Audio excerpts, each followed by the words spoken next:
a man emerged who would be remembered both as a hero and a monster. Vlad Tepes.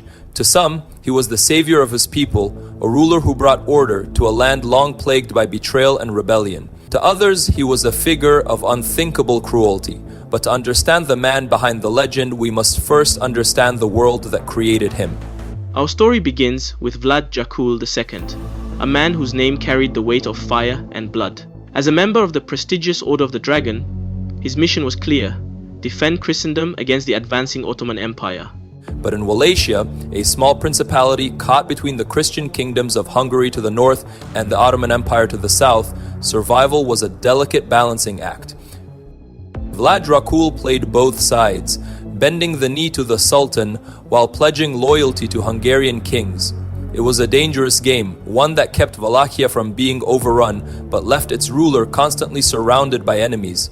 His decisions, pragmatic as they were, came with a price, one that would shape the life of his sons, Vlad and Radu.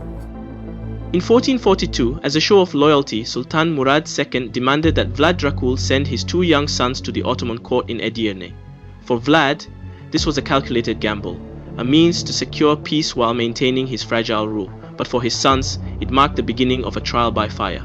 At the Ottoman court, young Vlad and Radu were hostages, symbols of their father's promises. Yet this was no ordinary captivity. The boys were immersed in Ottoman culture, educated in philosophy, language, and the art of war. Vlad excelled in military strategy, mastering the very tactics he would later use against his captors. But captivity was far from kind. Vlad's defiance earned him harsh punishments, beatings meant to crush his spirit.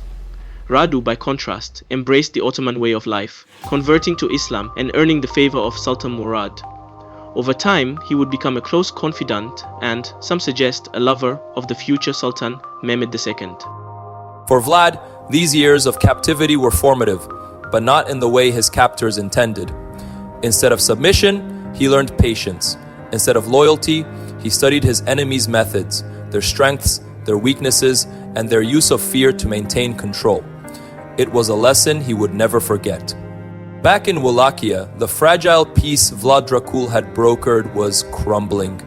In 1447, betrayal struck from within. The boyars, Wallachia's powerful noble class, conspired with Hungarian forces, leading to the assassination of Vlad Dracula and his eldest son, Mircea. Their deaths left Wallachia leaderless and plunged it further into chaos.